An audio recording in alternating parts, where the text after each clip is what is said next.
m'appelle Kim, j'ai 41 ans et je suis professeur d'échecs. Alors je suis aussi un militant associatif qui défend les sans-emploi et aussi dans le mouvement des indignés.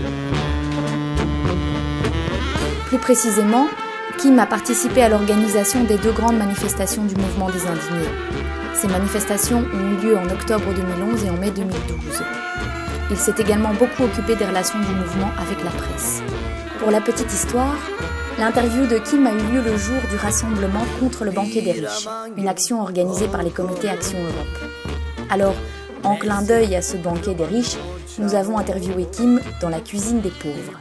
En réalité, cette cuisine est celle de la Maison de la Paix, une maison qui réunit plusieurs associations pacifistes, environnementales et sociales, et où Kim travaille.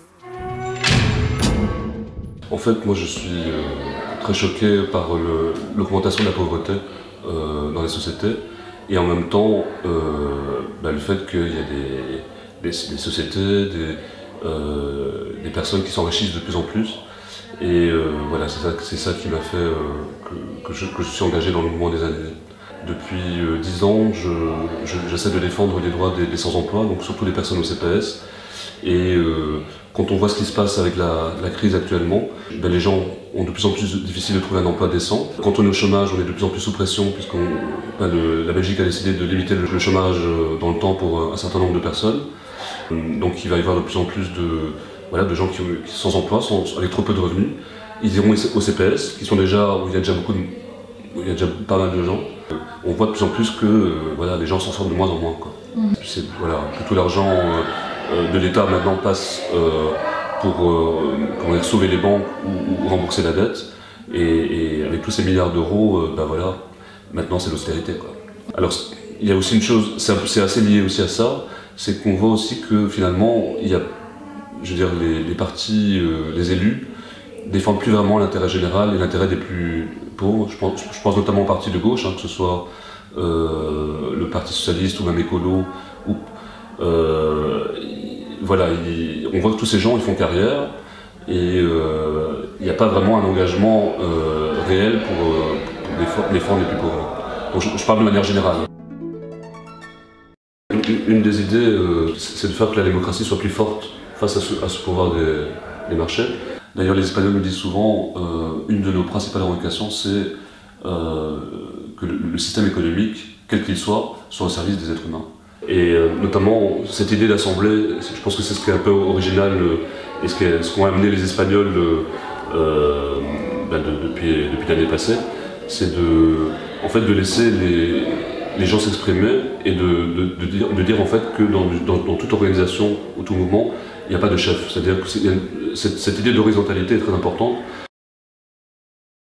Le mouvement est né en fait ici par les Espagnols, donc c'était au moment du 15 mai, donc il y avait les élections en Espagne et il y a eu des grosses manifestations en Espagne pour dire il n'y a pas de démocratie, qu'on vote à gauche ou à droite. Ça ne va rien changer puisque la majorité des politiciens sont corrompus et ils donnent la priorité au monde de la finance. Et donc suite à ça, à Bruxelles, il y a eu une manifestation de solidarité parce qu'il y a eu de la répression aussi en Espagne. Environ 700-800 Espagnols et sympathisants ont fait une manifestation au rond-point Schuman, une manifestation qui était déjà spontanée, non autorisée. Et ensuite, ils ont commencé à faire des assemblées près de l'ambassade d'Espagne. Alors moi j'ai eu l'information par les réseaux d'attaque QLB et qui annonçaient qu'il y avait des assemblées près de l'ambassade. Et donc moi j'ai été comme pas mal de gens.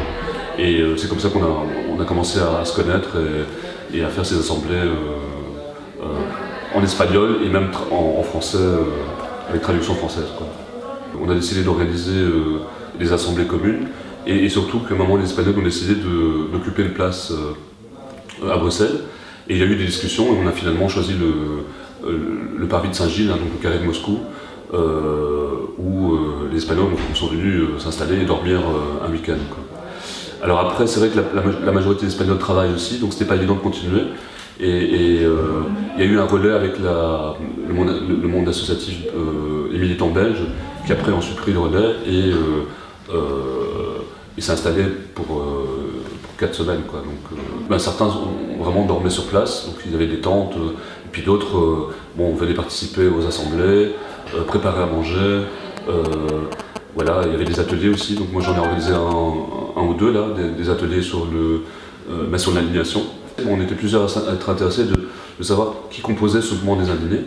Et alors moi j'ai fait pas mal le pont aussi avec le monde associatif, c'est-à-dire que moi étant déjà un militant quelque part, voilà, j'ai un peu mobilisé aussi les associations pour qu'elles viennent soutenir l'occupation du carré de Moscou. Hein.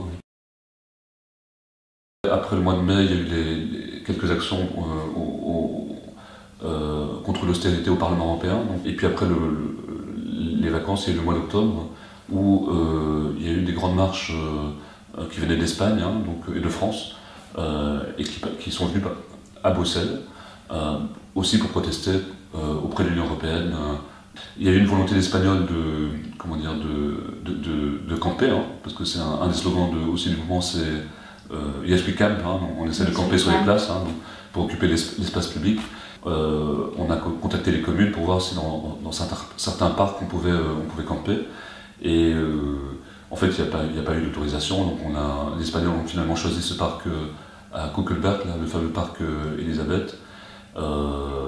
Et donc voilà, dès qu'ils sont arrivés, ils étaient au courant que c'était interdit, mais ils ont décidé de planter la tente et puis de rester même occupés la nuit, quoi. Alors on connaît la suite, ils ont été expulsés par la police. Et en compensation, le bourgmestre a proposé une université flamande en rénovation à côté. Et donc c'est là où finalement les gens sont installés, quoi.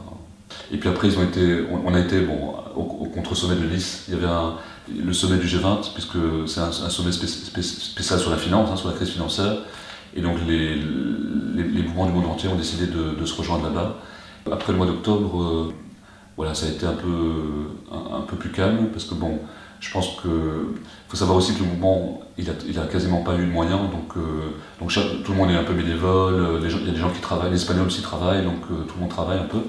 Et puis après il y a eu le mois de mai, c'est l'anniversaire du 15e, du mouvement du 15 mai espagnol. Je veux dire vers le mois de mars 2012, on a commencé à préparer la manifestation du mois de mai. Alors là, on a eu le soutien du secteur culturel aussi, donc ça c'est bien. Parce que, beaucoup d'artistes se sont impliqués aussi pour préparer la manifestation. Voilà, on a eu beaucoup moins de monde que la première, on a eu environ 700-800 personnes. Mais là, il y avait c'était plus local, parce que la première au mois d'octobre était plus internationale, puisque en fait, des Espagnols, des Français, des gens de toute l'Europe sont venus en fait, pour manifester à Bruxelles. Parallèlement aussi au mouvement, ce qui est très important aussi, c'est qu'au mois de septembre-octobre de l'année passée, il y a eu des actions menées par les Espagnols qui s'appellent des actions anti-banques. Et aux États-Unis, puisqu'il y avait la crise financière qui était très importante là-bas aussi, c'est à ce moment-là qu'est né Occupy Wall Street. Donc il y a eu une occupation d'un square à côté de Wall Street. Et alors, cette occupation a été très médiatisée partout dans le monde et a fait aussi des émules, notamment même en Flandre ici, puisque quand on a organisé la deuxième manifestation, donc au mois de mai de cette année, on a eu beaucoup de gens du secteur culturel flamand et des néerlandophones qui nous ont rejoints, qui eux étaient plus influencés par Occupy Wall Street que par les indignés espagnols. Alors ça c'est une question très importante, parce que par exemple en Espagne, le mouvement s'est très fort développé, parce que d'une part la crise est beaucoup plus forte, donc les gens sont tellement touchés dans leur quotidien qu'ils ont envie de sortir dans la rue, de protester. Alors ici le contexte est différent, donc je pense que la situation est moins grave, donc elle est grave pour certaines personnes évidemment, mais pas pour une grande majorité. Et aussi il y a plus de présence associative et syndicale, parce qu'on sait que par exemple les deux syndicats belges sont deux syndicats parmi les plus puissants, les plus importants, représentatifs en Europe.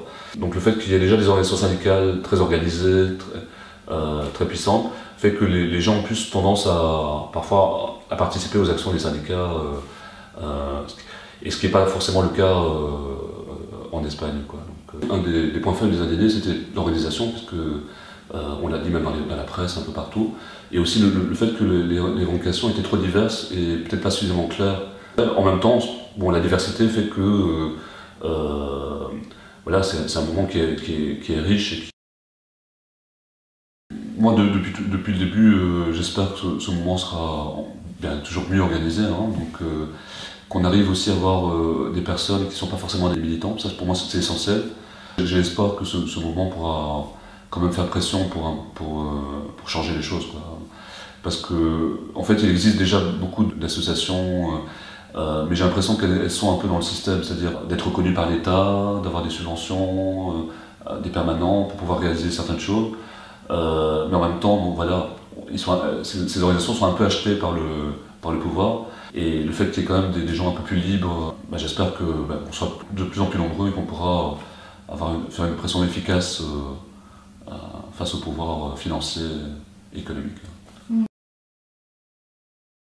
Les échecs, c'est intéressant parce que c'est vrai que c'est un jeu qui se joue à deux, hein, donc, et chacun a ses intérêts, hein, ses plans bon, ce qui est important quand même aussi, c'est bon, d'avoir ses propres plans, donc comme tu disais, des solutions alternatives, mais aussi comment dire, connaître le plan d'adversaire, quoi. Donc c'est intéressant aussi qu'on s'intéresse à ce que ils veulent faire et que nous on construise des alternatives en fonction aussi de leur plan à eux, quoi. Et je crois qu'une des grandes peut-être menaces de l'adversaire, c'est un peu la récupération, évidemment.